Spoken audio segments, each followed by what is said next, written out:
جی ہے چند سانسیں یا نبی تشریف لے آؤ کہ رستا تک رہی ہے آپ کا بیمار کی چوکھٹ۔ ہندوستان کی سرزمین پہ بھی میرے حضور کے ایک صحابی ہیں جو لوگ کہتے ہیں کہ دین اسلام ہندوستان پہ تب آیا پہلی مرتبہ جب حضرت محمد بن قاسم تشریف لائے تھے۔ نہیں، ان سے بھی پہلے دین ہندوستان میں آیا ہے۔ ہندوستان پہ میرے حضور کے ایک صحابی ہیں جن کا نام بابا رتن ہندی ہے۔ ان کی عمر شریف 700 برس ہوئی، جو آج بھی ان کا مزار بٹھنڈا میں لوگوں کی عوام و خواص کی زیارت گاہ بنا ہوا ہے۔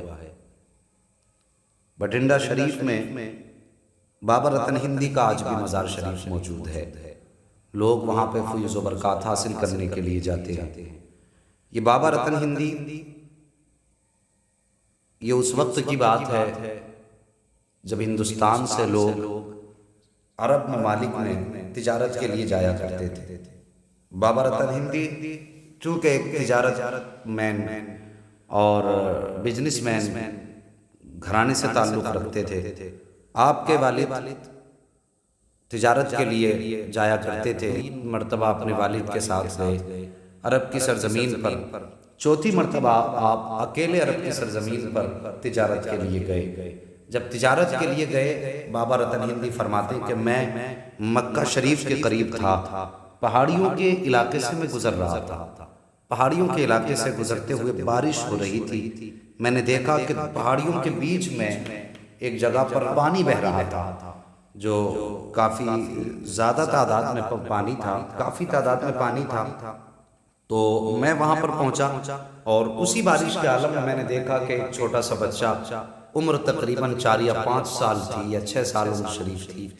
فرماتے ہیں کہ 4 یا 5 سال یا 6 سال جو بھی عمر شریف تھی، کہتے ہیں کہ اس وقت میں نے اس بچے کو جب دیکھا کہ وہ بچہ اس نالے میں پیر نہیں رکھنا چاہتا، اور وہ بچہ اس نالے کو دور سے کھڑے ہو کر کے اس بہتے ہوئے پانی کو دیکھ رہا تھا۔ اس بچے نے نظر اٹھا کے میری طرف دیکھا۔ بابا رتن ہندی کہتی ہیں جیسی پہلی نظر اس بچے کی میری طرف پڑی تو بس یہ تھا کہ مجھے اس بچے سے بے پناہ محبت ہو گئی۔ پہلی نظر میں نے کہا بیٹا اگر اجازت ہو بچے تو میں تمہیں یہ کاندھے پہ بیٹھا کر کے نالا پار کرا دوں، یہ پانی پار کرا دوں۔ فرماتے ہیں کہ جب میں نے اتنی بات کہی میرے حضور نے فرمایا ٹھیک ہے پار کرا دے۔ بابا رتن ہندی کہتے ہیں کہ جب میں نے اس بچے کو اپنے کاندھے پہ اٹھایا اور کاندھے پر جب بیٹھایا میں نے بچے کو، فرماتے ہیں میرا پورا بدن مہکنے لگ گیا، اور جب پیر اس بچے کے میرے سینے سے لگے تو بس میرے سینے میں اس کے عشق نے انگڑائیاں لینا شروع کر دی۔ فرماتے ہیں کہ میں نے بچے کو وہ پانی پار کرا دیا، اس کے بعد میں واپس آ گیا تجارت سے، جب واپس آیا اپنے گھر واپس آیا، فرماتے ہیں کہ بس پھر کیا تھا میرے دل میں رہ کے اس بچے کا خیال آتا تھا، میں چاہتا تھا پھر جا کے اس چہرے کو دیکھوں جس چہرے کو میں نے مکے کی پہاڑیوں میں دیکھا تھا۔ میں یہ سوچتا تھا پھر جا کے میں اس چہرے کا دیدار کروں جس کو میں نے اپنے کاندھوں پہ بٹھایا ہے۔ فرماتے ہیں کہ پوری زندگی میرے بدن سے خوشبو آتی رہی۔ فرماتے ہیں کہ ساری دنیا سو جاتی تھی لیکن جب آنکھ لگتی تھی نا تو خواب میں مجھے وہی بچہ نظر آیا کرتا تھا۔ فرماتے ہیں میں بڑا بے قرار ہو گیا اور اس بچے کی محبت میں وقت گزرتا گیا اور پھر میں اسی بچے کی یاد میں وقت گزارتا رہا۔ میں کوششیں کرتا رہا کہاں جاؤں وہ بچہ کہاں ملے گا۔ میں کئی ملکوں میں گیا اور کئی شہروں میں گیا لیکن پھر میں نے اس بچے کو نہ دیکھا۔ فرماتے ہیں ایک دن میں اپنے یاروں کے ساتھ اپنے گھر کے گاؤں کے اندر بیٹھا ہوا تھا۔ فرماتے ہیں اچانک میں نے دیکھا کہ چاند ٹوٹ گیا۔ فرماتے ہیں میں نے جب چاند کے ٹکڑے ہوتے دیکھے تو میں نے اپنے یاروں سے کہا وہ دیکھو چاند ٹوٹ گیا۔ فرماتے ہیں میں نے اپنی آنکھوں سے دیکھا، اور بھی تفسیر کی تاریخ کی کئی ساری کتابوں میں موجود ہے کہ کئی لوگوں نے چاند کے 2 ٹکڑے ہوتے دیکھے، کئی مرتبہ کئی سارے لوگوں نے۔ نیپال کا جو اس وقت کا راجہ تھا اس نے بھی چاند کو 2 ٹکڑے ہوتے دیکھا۔ رتن ہندی کہتے ہیں میں اپنے دوستوں سے کہنے لگا کہ وہ دیکھو چاند ٹوٹ گیا، اور پھر چاند ٹوٹا اور جڑ گیا۔ فرماتے ہیں پھر میں بڑا فکر مند ہوا کہ یہ کیا معاملہ ہے کہ چاند ٹوٹ گیا۔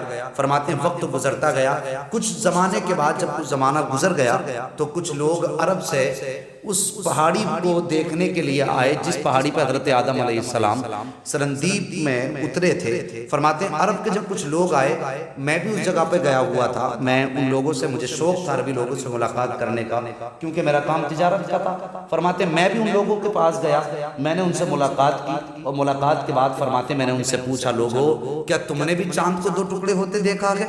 جیسی اتنی بات کہی تو عرب کے جو لوگ آئے تھے ان میں سے کچھ لوگ کہنے لگے تم تو صرف چاند کے ٹکڑے ہونے کی بات کرتے ہو، ہم نے چاند کو بھی 2 ٹکڑے ہوتے دیکھا ہے اور چاند کو 2 ٹکڑے کرنے والے کو بھی دیکھا ہے۔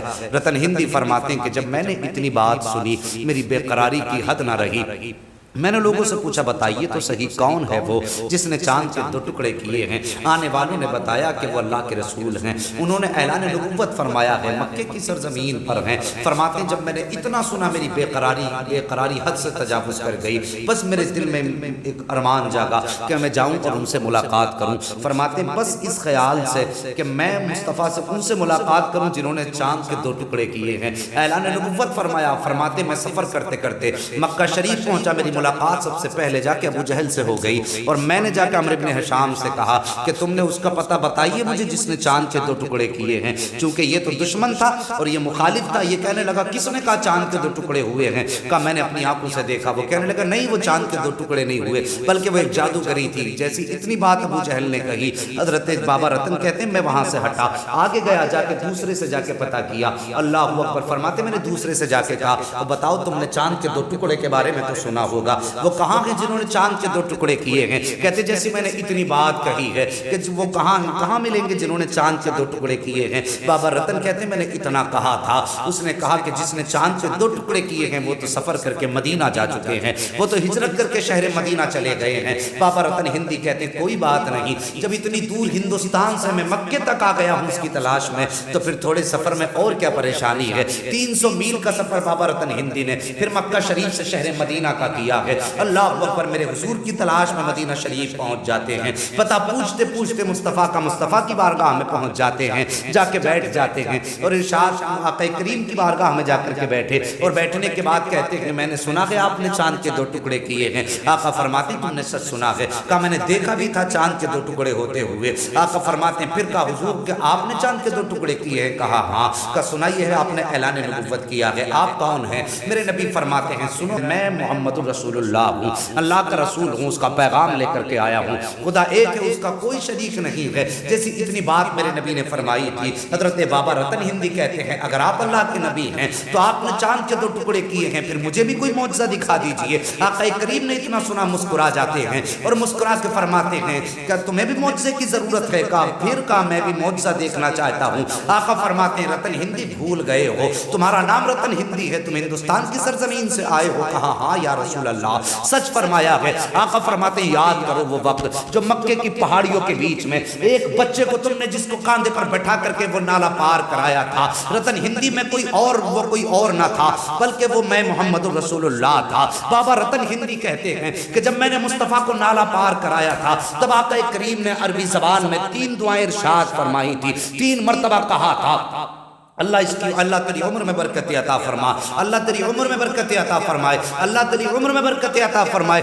3 مرتبہ میرے سرکار نے اس وقت دعا دی تھی۔ اور بابا رتن ہندی کہتے ہیں کہ جب میں نے مصطفیٰ سے اتنا سنا اس کے بعد مصطفیٰ کے قدم پکڑ لیے، میں نے کہا حضور اب دیر نہ کیجئے، کلمہ پڑھا کے اپنا بنا لیجئے۔ فرماتے میں نے حضور کا کلمہ پڑھا ہے، اور پھر حضور نے کلمہ پڑھانے کے بعد پھر 3 دعائیں دی ہیں۔ پھر کہا تھا میرے آقا نے اللہ تیری عمر میں برکت عطا فرمائے، اللہ تیری عمر میں برکت عطا فرمائے۔ فرماتے ہیں 3 دعائیں اس وقت میرے نبی نے دی تھی کہ جب میں نے مصطفیٰ کو کاندھے پر بٹھا کر کے وہ چشمہ پار کرایا تھا، وہ نالا پار کرایا تھا، اور 3 دعائیں میرے نبی نے اس وقت دی ہیں جب میں نے حضور کا کلمہ پڑھا ہے۔ اللہ اکبر۔ فرماتے میں نے حضور کا کلمہ پڑھا اور 1 سال تک حضور کی خدمت میں رہا، 1 سال تک حضور کی بارگاہ میں رہ کر کے تربیت حاصل کرتا رہا۔ یہ بابا رتن ہندی وہی ہیں جنہوں نے حضرت فاطمہ الزہرا کی نکاح میں بھی شرکت کی ہے، حضرت علی کی شادی میں شرکت حضرت رتن ہندی نے کی ہے۔ اللہ اللہ اکبر، یہ بابا رتن ہندی ہیں، 1 سال تک میرے حضور کی خدمت میں رہے ہیں، اور یہی بابا رتن ہندی ہندوستان کی سرزمین پر واپس آئے ہیں۔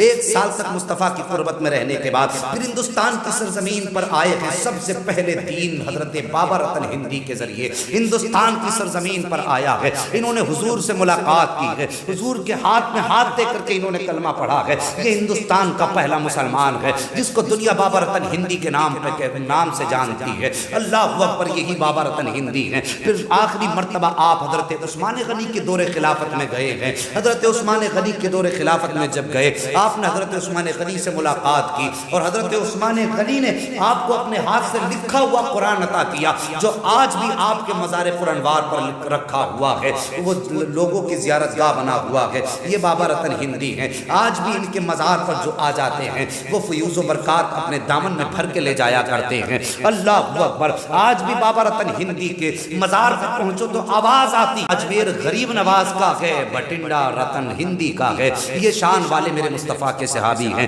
ہندوستان کی سرزمین پر آئے۔